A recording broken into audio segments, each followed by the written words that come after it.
quickly, on March 13th in a press conference, you said, "We will give them no quarter, no mercy." In order for no quarter or no survivors is a war crime under the Geneva Conventions. You understand that's murder. Do you stand by that statement? Pete Hegseth just called members of Congress feckless for asking questions about his war.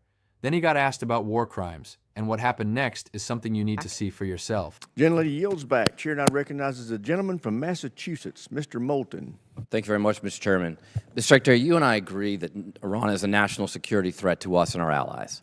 Now, earlier you called us feckless for questioning your war. Do you think Congress was smart or feckless when it failed to ask tough questions of the Bush administration and gave them a blank check for Iraq? Well, if you're trying to compare this war to the Iraq I'm just asking war, you, do you think the it was smart or president was the first feckless? one to call a stupid war, then it's a false comparison. Okay, well, probably a good idea to ask tough questions. So let me just ask you a few questions. Did you advise the president that we should attack Iran? We were, first of all, in this position in the cabinet, we never talk about what we would advise the president to do or not. Do you think the president or you deserves more? I've been in every meeting. I understand with that, the Mr. chairman and Secretary. everybody else as those Mr. Secretary, critical I'm asking decisions the were questions. made, and he got every perspective possible when it came. I'm to just asking what your perspective is. Are you afraid to take ownership of this? Do you think it was a good idea or not? As I've consulted the president, do I think it's a good idea to confront a nuclear bomb To start this in the war. hands of the? Imagine what the world would look like right now if Iran had a nuclear weapon. Okay, so let's Just imagine. Which, by the way, if every they other, had one, every which the previous Obama deal was administration, going to allow them including to do. the first Trump administration, they had one. prevented them from having a nuclear weapon. So, listen, how is this war going? Do you think we're winning?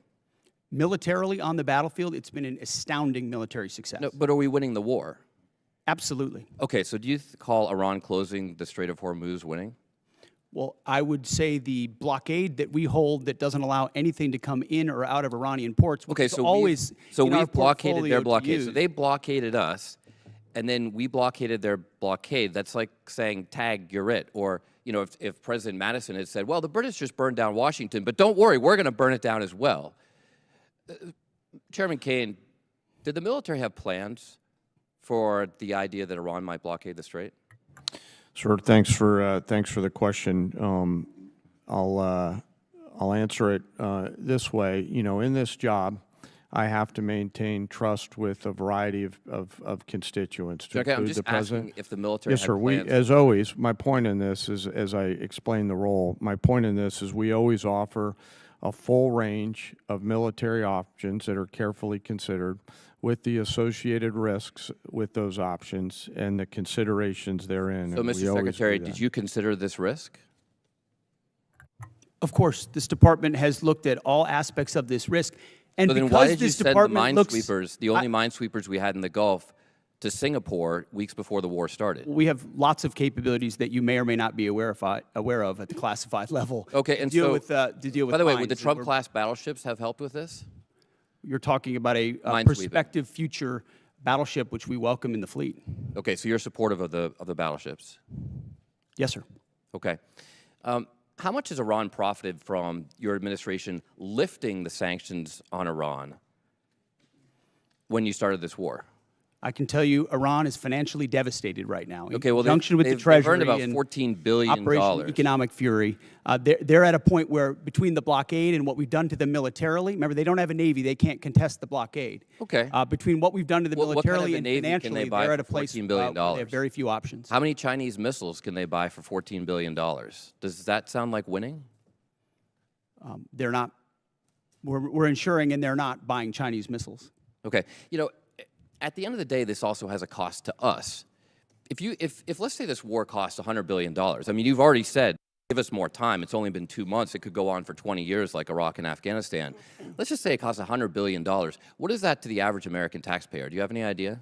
Well, unlike foolish previous administrations, it won't go on. No, I'm just asking. For years and decades. But let's just say it's Sitting in this $100 billion. position, it's hard to imagine how You know it was that? allowed those things to happen. You were a part You of know that the answer war. to that? So was I. I never. I'm knew what just the end asking if state you know clearly what was. your war Now I costs know the what the average end American state is. taxpayer.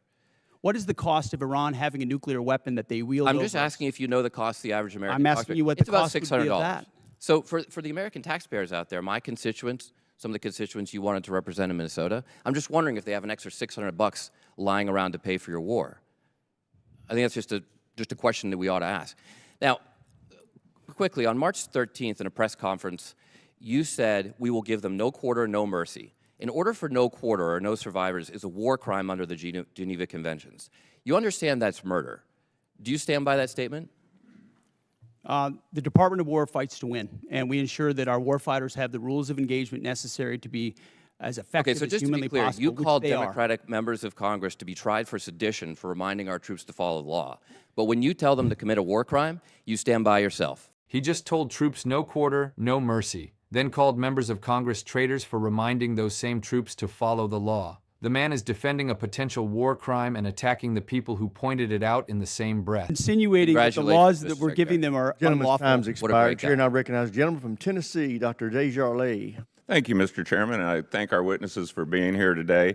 And I'd like to thank you for your commitment to our advancement in space, Golden Dome, and nuclear modernization, all which are critical. And also, I understand we're going to start some reproduction of the MQ-9 Reaper drones, which you, Mr. Secretary, and Ms. Secretary share my great state of Tennessee, and we know the 118th Air Wing of the National Guard operates Field and conduct many of these missions, and they do so with great precision. So thank you for that.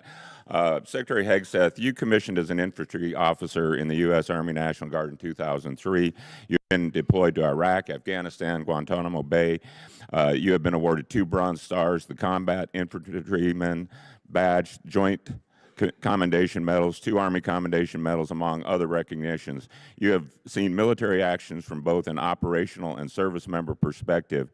Have you ever seen operations with the scope and scale and complexity of Midnight Hammer, Operation Absolute Resolve, and Operation Epic Fury? Thank you for the question, Mr. Congressman. Not only have I not seen missions like that, but if you earnestly go into our formations right now, and you talk to colonels and majors and staff sergeants and 2-star generals, and you ask them about the environment of our military right now and its capabilities right now, compared to under the Biden administration, under Obama, they will tell you it is night and day. Even the ranking member acknowledged that the troops performed incredibly well over the past 15 months and have demonstrated to the world. These are not new troops in a lot of cases. These are the same troops with new leadership under President Trump, who gives them every authority, under a department that ensures they have what they need. I have operators looking at me saying, for the first time ever, we have everything we need to accomplish the mission, both in equipment and in authorities. That matters when you go 37 hours around the world for Midnight Hammers. That matters when you go downtown in Venezuela and grab the indicted dictator of a country in the middle of the night in the most fortified location. That matters at the outset of the Iran conflict. It matters during Operation Rough Rider, which there's a reason why the Houthis aren't in this fight right now, because they experienced 50 days of the American military under President Trump. That matters in the Caribbean in our fight against designated terror organizations. This military is unleashed, and morale is at a level that this country has not seen for decades and decades because of the leadership of President Trump and because this War Department allows them to get back to basics. No more distractions, no more debris. It's simple accountability, training, standards, lethality, and they respond to it. And it's that response that's manifest in highly and historic successful military operations led by our incredible joint force, who are grateful to have a commander-in-chief that has their back. So that is where we are.